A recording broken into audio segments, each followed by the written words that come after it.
Hazzers and Hattettes, this is the TheDarkHatty here, and welcome to WWE 2012. Today we're going to have a match. It's going to be the TheAtrumAbyss versus myself, the TheDarkHatty, and let's just check out the rules. The entrance is on, we will have replays, the finishes will come at normal speed, and it'll be in normal ring. The only way to win is by pinfall, submission, or knockout. No other rules apply. It's not an Iron Man match, and it's not a 2 out of 3 falls. Also, just let me change this, I forgot to do it. Disqualification will be on, rope breaks will be on, there is no count out, and it will be falls count anywhere, which means you can win inside the ring or outside the ring. Anywhere you want to win, you can win the match. So let's get on with this. So let me just explain pretty much what's going to happen while it's loading up. Basically it will be two computer controlled characters, 1-on-1 in a singles match. I have no control over what happens. I'm just going to commentate over the top and enjoy the match alongside you, so I do hope you enjoy.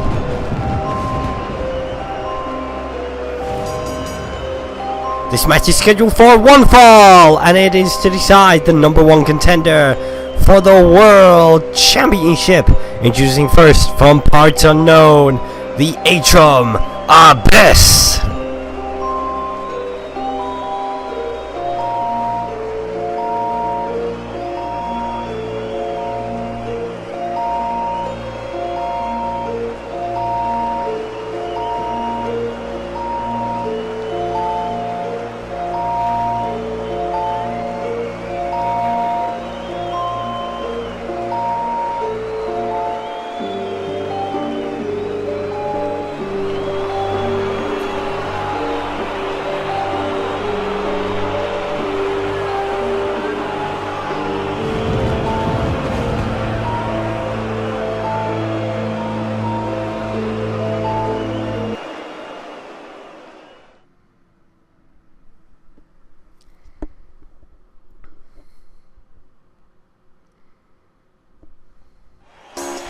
And his opponent from Wonderland, he is the purple-haired nightmare, TheDarkHatty.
You ready?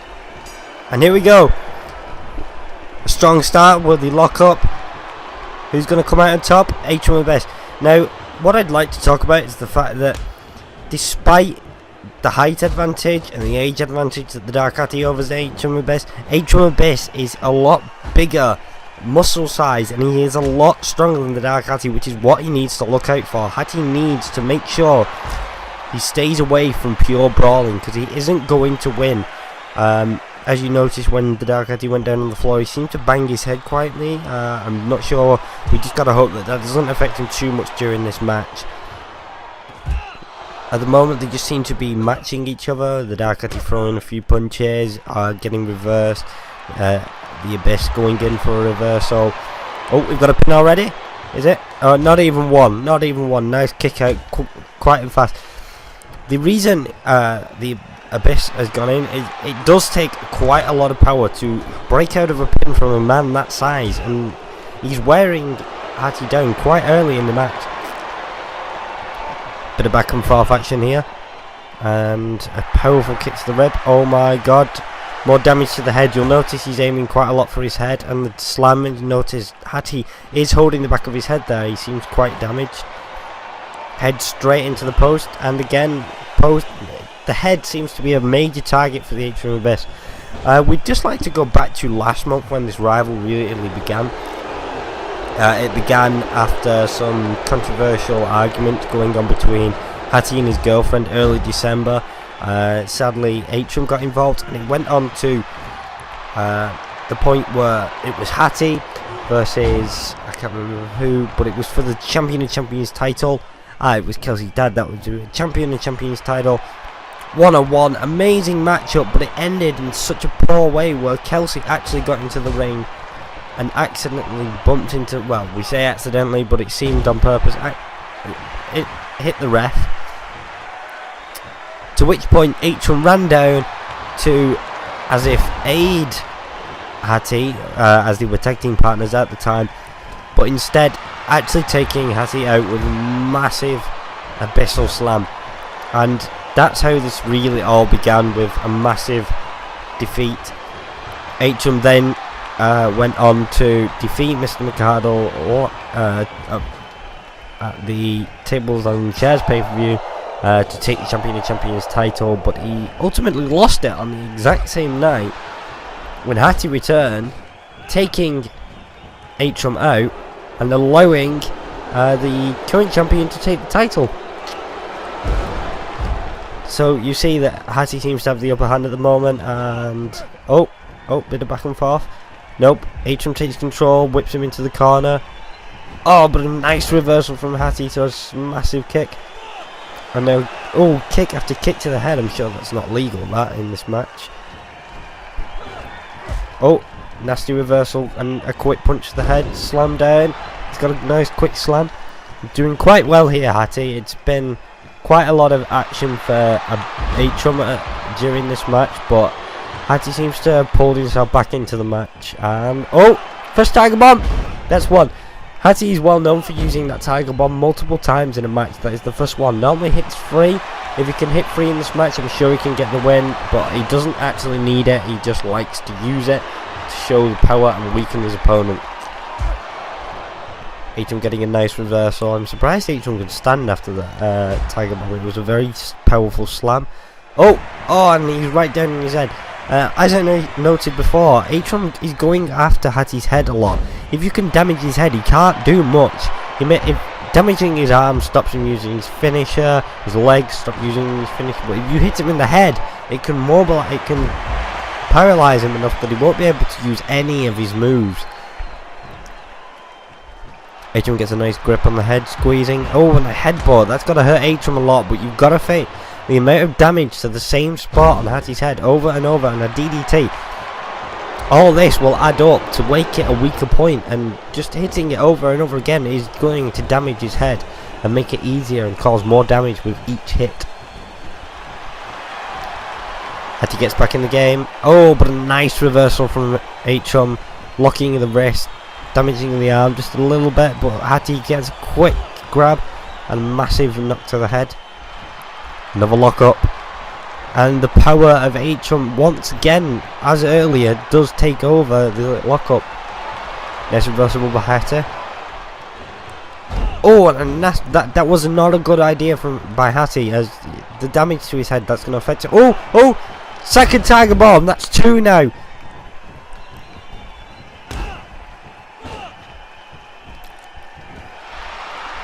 Third lockup. And again, the power of Atrum. Oh, nice reversal. Oh, and just managed to dodge that move. Quickly gets back in there, but gets reversed and whipped into the corner. Can Hatty get this? Oh, nice Inseguri. Not today, says Hatty. You're not stopping me this time. Nice kick to the head. That's got to do a lot of damage. And another punch. It would seem that Hatty wants to use it. Oh, unlucky. As I was saying, it would seem Hatty seems to be going for the same tricks as Atrum now. Atrum's done a lot of damage to Hatty's head, but that's not going to do much if Atrum himself has a lot of damage to his head.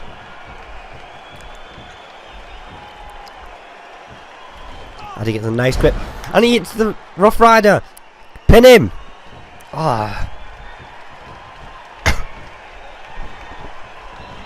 I don't know why Hattie didn't go for the pin. The timer is still ticking away, not long left now for this match. I don't understand why Hattie never went for the pin there. He hit the finisher. He had the ultimate opportunity to get a pin, but he just didn't seem to go for it. Maybe he doesn't think Atrum's... Well, looking at Atrum's ability at the moment, he doesn't seem to have taken much damage. Oh no, not the Abyssal Slam! That was the move that cost Hattie the title. One massive slam to his head again. The back of his head, this time with the elbow. Oh!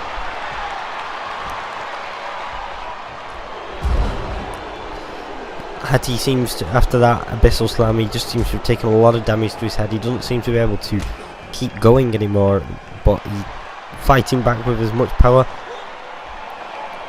And the suplex, connects with the suplex, gets a pin. 1, 2, oh no! Kicks out at 2.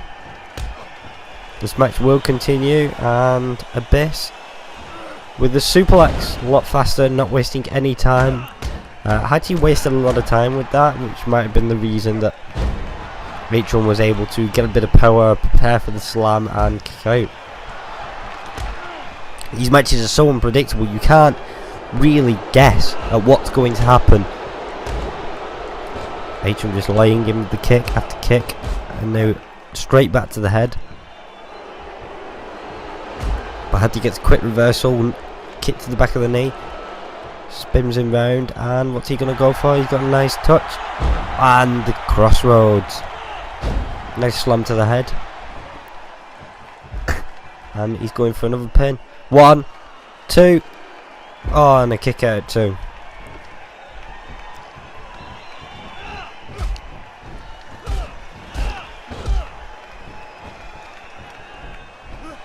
Oh, reversal, a nasty slam to the floor.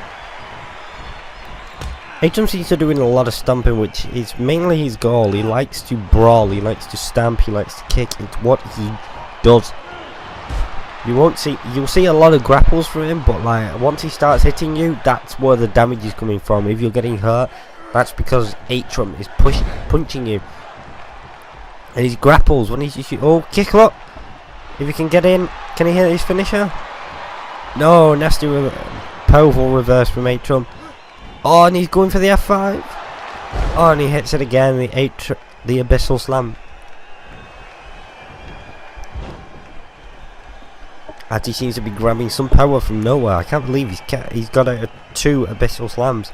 This is the second time he's been hit with it, and he's still able to continue.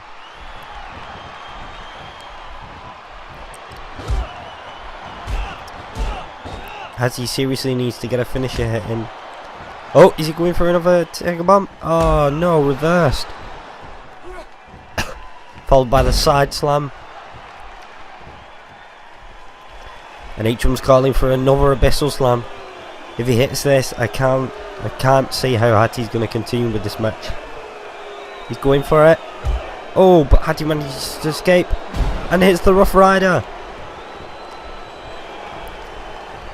Oh, reversed.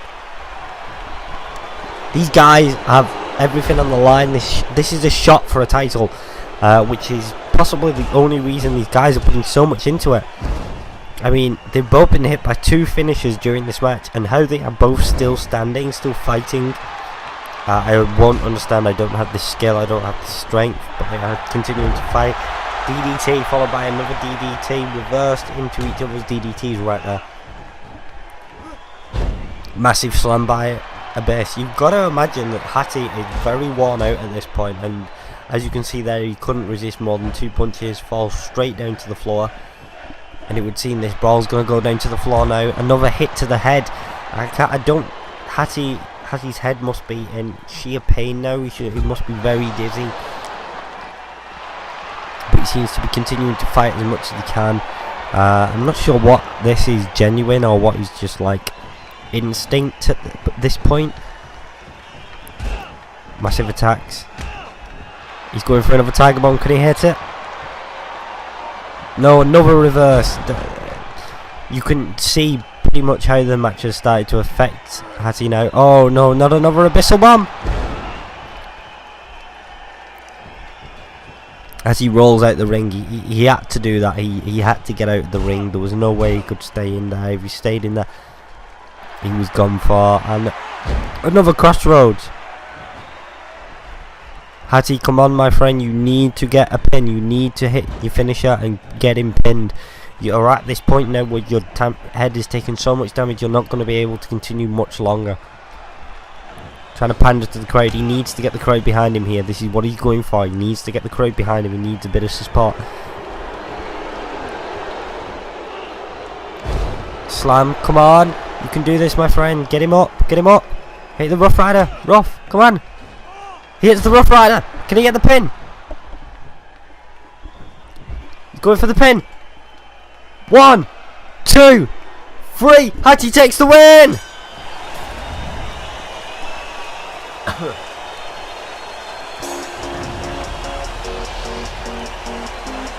Alright guys, this is the TheDarkHatty, and as you just saw, this is the first in like a mini series that I'm going to do.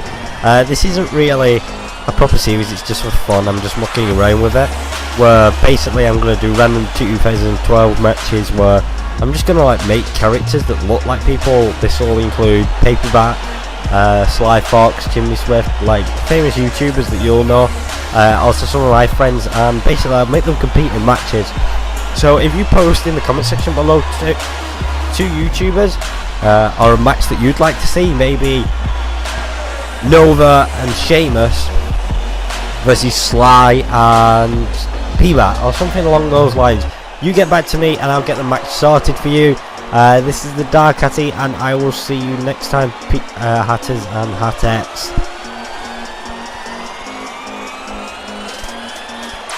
Bye!